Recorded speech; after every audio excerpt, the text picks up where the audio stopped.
नहमदुहु व नुसल्ली अला रसूल करीम अम्मा बाद।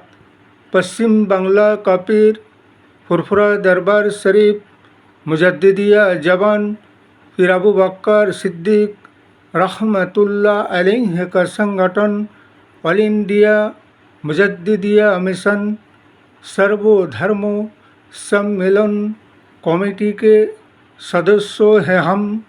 मोहम्मद आसिफ इसके अलावा सर्वभारतीय जातीय कांग्रेस नेशनल इंडिया गठबंधन पश्चिम बांग्ला राज्य कांग्रेस कमेटी के सदस्यों हैं हम। हिंदू मुस्लिम सिख ईसाई जैन क्रिश्चन आदिवासी दलित हम सब है भाई भाई। मजहब नहीं सिखाता आपस में बैर रखना। हिंद है हम, ये वतन है हमारा। ये मौजूदा एनडीए गठबंधन के समर्थन में नरेंद्र मोदी साहेब प्रधानमंत्री तो पद में बैठे हुए हैं और आए दिन एक के बाद एक ऐसा आइन और कानून और बिल लेकर आता है जिससे कि समाज को, देश को, जनगण को उसे कोई फ़ायदा नहीं मिलने वाला है सिवाय नुकसान के और किसी के मजहबी आज़ादी स्वाधीनता पर प्रतिबंध और पाबंदी लगाने के सिवा। इन्होंने 2014 से लेकर अब तक और कुछ भी नहीं किया और इन्हें और कुछ नहीं आता है।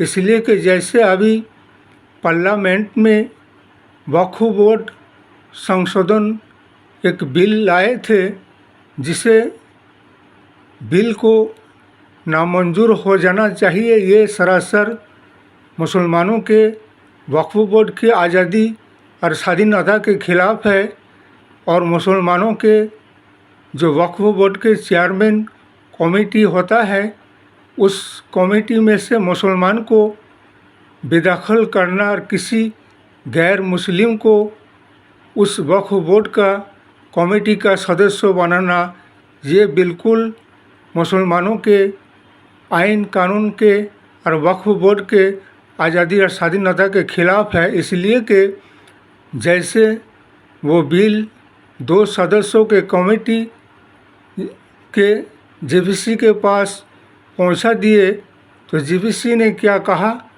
कि मुस्लिम समाज वाले का मुसलमानों को देखना है कि अगर मुसलमान जैसे कि हमारे मुस्लिम पर्सनल लॉ बोर्ड की तरफ से एक लोअर कोर्ट जारी किया गया जिसे कि ईमेल भेजने के लिए सारे मुस्लिम समाज के मुसलमानों से कहा गया तो जेपीसी कमेटी के सदस्यों ने ही तो कहा था कि 50 लाख अगर मुसलमान इस बिल के खिलाफ़ ईमेल भेजेगा तो इस आइन कानून को रद्द कर दिया जाएगा और इस आइन कानून को लागू नहीं किया जाएगा।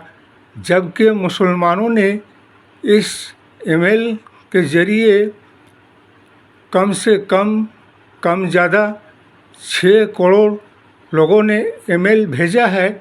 लेकिन अब जेपीसी कमेटी के सदस्यों अपने वादे से मुकर रहे हैं और वो जो इस बिल को रद्द करने की जो बात हुआ था उसे नहीं अब तक रद्द किया जा रहा है और ना ही रद्द कर रहे हैं।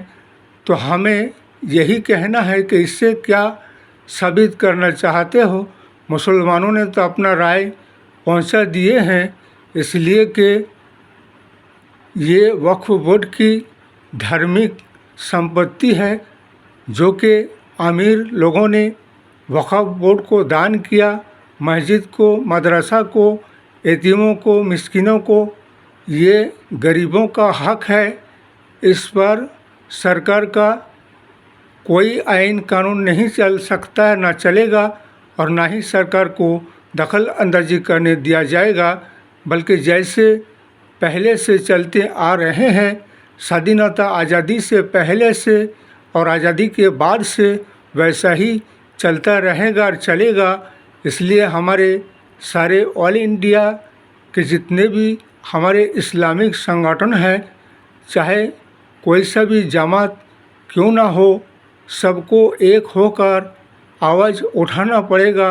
इसलिए कि हम सब एक ही अल्लाह के इबादत करने वाले हैं, एक ही पैगंबर हज़रत मोहम्मद मुस्तफ़ा सल्लल्लाहु अलैहि वसल्लम के उम्मत है, और हम सिर्फ़ अल्लाह की इबादत करते हैं, और हम कुरान को मानते हैं, शरीयत को मानते हैं। भले कोई भी किसी भी जमात का क्यों ना हो, जब हमारे मज़हब की स्वाधीनता आज़ादी का बात आता है, इस पर सबको, सारा भारतवर्ष के सबको और सारा विश्व के मुसलमान को एक होने की ज़रूरत है, और इसके खिलाफ़ आवाज़ उठाने की ज़रूरत है, और इस बिल को रद्द किया जाए, वरना सारा ऑल इंडिया व्यापी सारे मुस्लिम संगठन मिलकर इसके लिए आंदोलन किया जाएगा। इसलिए सबको अपने अपने मज़हबी स्वाधीनता आज़ादी से रहने का हक है, और धार्मिक संपत्तियों में किसी सरकार को उस पर दखल अंदाजी करने के लिए कोई अधिकार हक नहीं है, बल्कि ये अल्लाह के राहों पे इसको दान किया गया। इसका मालिकाना हक कोई भी नहीं दावी कर सकता है, बल्कि ये मुस्लिम समाज वाले के लिए, गरीबों के लिए, यतीमों के लिए, विधवाओं के लिए, सबके लिए ये वक़्फ़ बोर्ड के सारी संपत्ति, इसलिए कि उनको दान खैरात किया जाता है, और सबको, गरीबों को उसके बंटवारा करके उसे जिसका जैसा ज़रूरत है उसे वैसा गरीबों को दिया जाता है। इस वीडियो को ज़्यादा से ज़्यादा लाइक दीजिएगा, शेयर कीजिएगा, सब्सक्राइब दीजिएगा। जय हिंद, जय भारत, मोहम्मद।